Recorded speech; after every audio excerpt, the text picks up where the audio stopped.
আসসালামু আলাইকুম ওয়া রাহমাতুল্লাহি ওয়া বারাকাতুহু। আশা করি আল্লাহ পাকের অশেষ রহমতে আপনারা ভালো আছেন।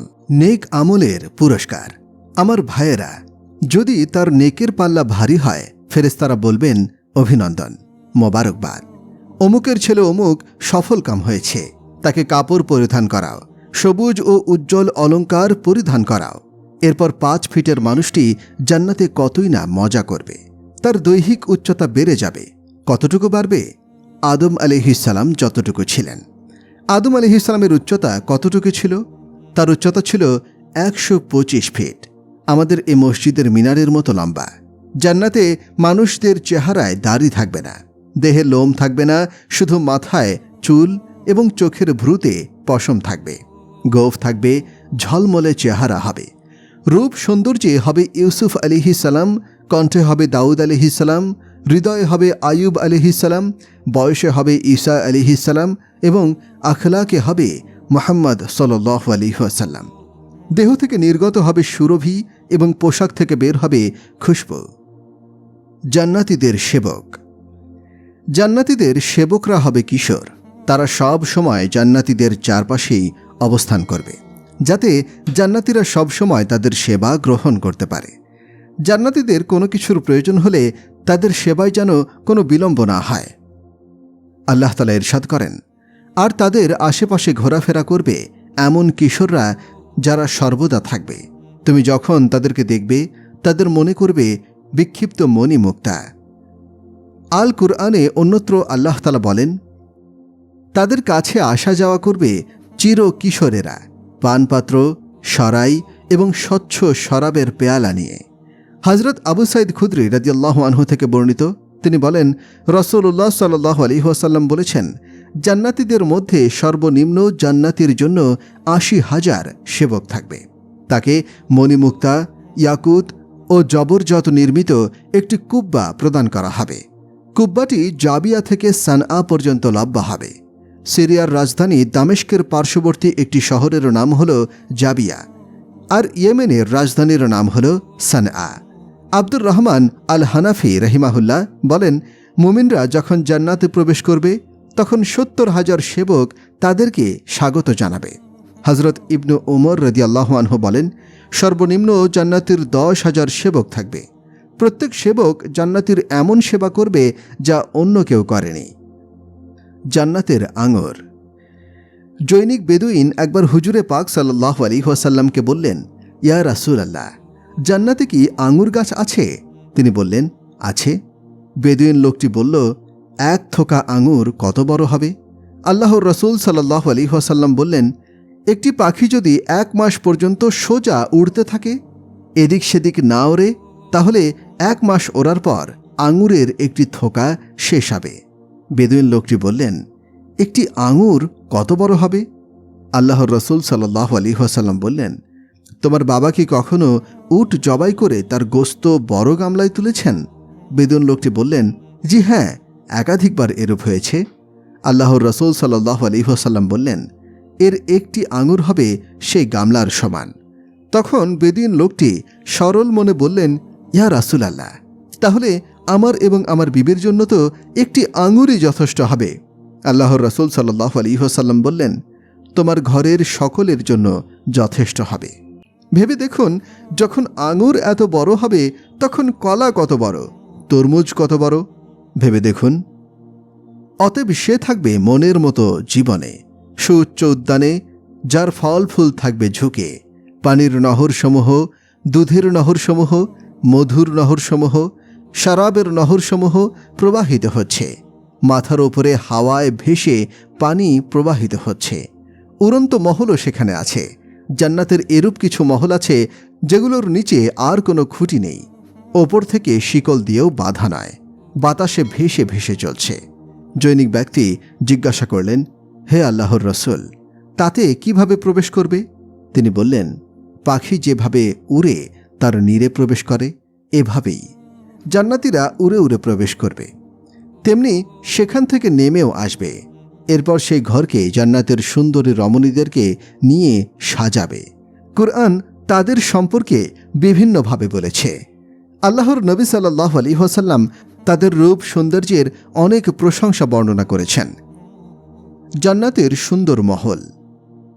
জান্নাতের মহলের একটি ইট হবে মুক্তার, একটি হবে স্বর্ণের, একটি হবে রূপার, একটি হবে জমরুদের, একটি হবে ইয়াকুতের, একটি হবে জহরতের। গাঁথনি হবে মেশক ও জাফরানের। ছাদ হবে আল্লাহর আরশ। আল্লাহ নিজের সৌন্দর্য থেকে তাতে নূর ঢালবেন এবং জান্নাতের কুমারী নারীদেরকে চরম সৌন্দর্য দান করবেন। তবে দুনিয়ার ইমানদার নারীরা জান্নাতের নারীদের চেয়ে ৭০,০০০ গুণ রূপবতী হয়ে যাবে এবং সেখানে তাদের আরও পান করানো হবে এমন পেয়ালা থেকে যাতে মিশ্রিত থাকবে জানজাবিল এর পানীয়। কিছু লোক থাকবে যারা শরাব ঢালবে এবং নিজে পান করাবে। কিছু লোককে জান্নাতের হুররা পান করাবে।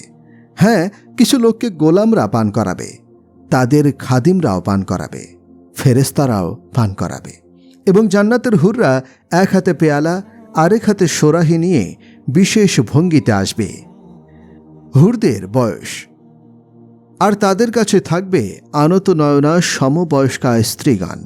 এই আয়াতের ব্যাখ্যায় আল্লামা মুফতি শাফি রহিমাহুল্লাহ বলেন, এখানে জান্নাতের হুরদের উদ্দেশ্য করা হয়েছে। তারা হবে সমান সমান। সমান সমান হওয়ার অর্থ হল তারা প্রত্যেকেই সমবয়স্কা হবে, অর্থাৎ হুরদের প্রত্যেকের বয়স সমান হবে, তাদের মধ্যে কোনো বয়সের পার্থক্য থাকবে না। আবার অর্থ এও হতে পারে তারা জান্নাতীদের সমবয়স্কা হবে, অর্থাৎ তাদের বয়স জান্নাতের অধিবাসীদের বয়সের সমান হবে। প্রথম অর্থের দিকে তাকালে বোঝা যায় হুরদের মাঝে প্রেম, প্রীতি, ভালোবাসা এবং সম্প্রীতি থাকবে। বয়সের তারতম্যের কারণে সতীনদের মাঝে যে দ্বন্দ্ব, কলহ ও বিবাদ বিদ্যমান থাকে, সমবয়সী হওয়ার কারণে তাদের মধ্যে সে ধরনের কোনো দ্বন্দ্ব, কলহ থাকবে না। দ্বিতীয় অর্থের দিকে তাকালে বোঝা যায় তারা জান্নাতীদের সমবয়সী হওয়ার কারণে তাদের স্বভাব, অভিরুচি জান্নাতীদের স্বভাব ও অভিরুচির সাথে সামঞ্জস্যপূর্ণ হবে। ফলে তারা সহজেই একে অপরের মন বুঝে সুখের সাথে জান্নাতে দিন গুজরান করতে পারবে।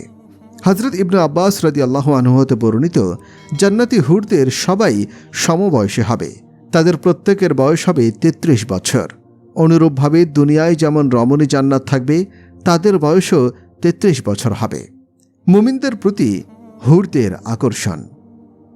জান্নাতের হুরগণ মুমিনদের প্রতি অত্যন্ত আকৃষ্ট হবে।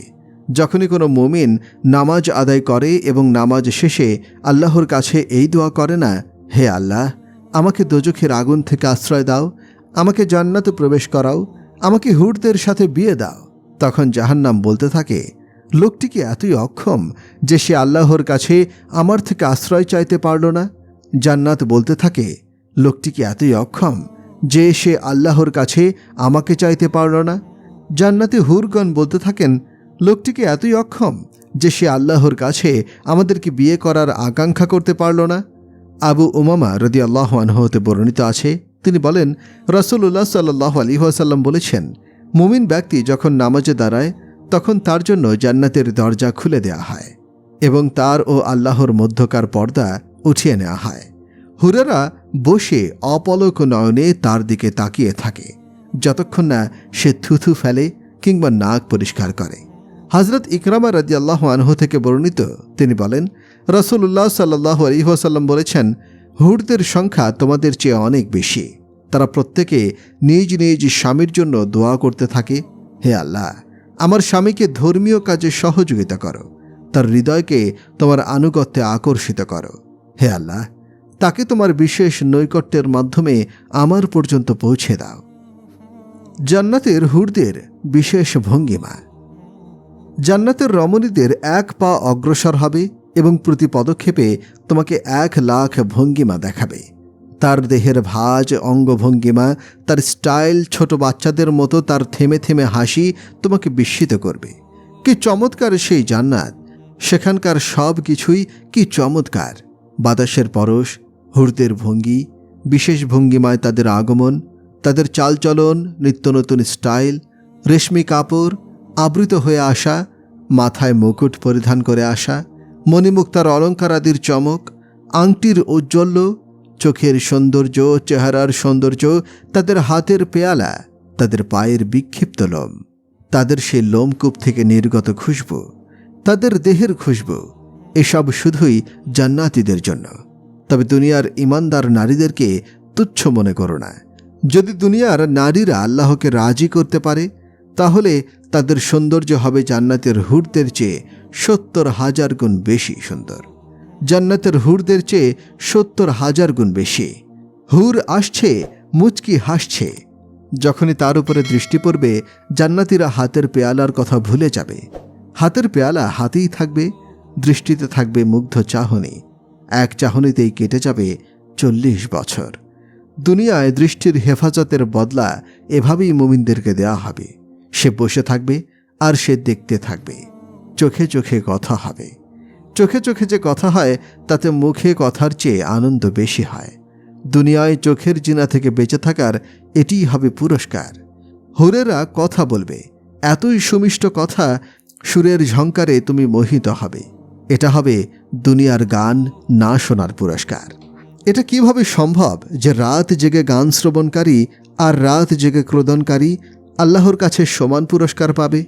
সুদখোর ব্যক্তি এবং হালাল উপার্জনকারী ব্যক্তি যে বাচ্চাদের ওষুধও কিনতে পারে না, বাচ্চাদের ছটফটানি দেখে কিন্তু পকেট থেকে একটু পয়সাও থাকে না, এটি কিভাবে সম্ভব যে এরা দুজন সমান হবে?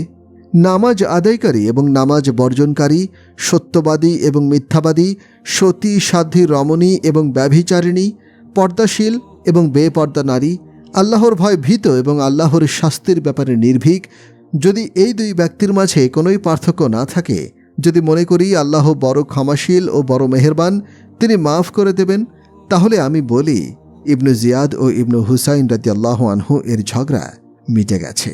প্রিয় দর্শক শ্রোতা, এমন সব মনোমুগ্ধকর ঘটনা ও ইহকাল থেকে পরকাল পর্যন্ত বিস্তারিত ইসলামিক বিষয় নিয়ে আলোচনা করা হয় আমাদের চ্যানেলে। আপনি যদি আমাদের চ্যানেলে নতুন হয়ে থাকেন তাহলে অবশ্যই সাবস্ক্রাইব করবেন। আজকে এ পর্যন্তই। পরবর্তী ভিডিও দেখার জন্য আমন্ত্রণ রইল। ধন্যবাদ।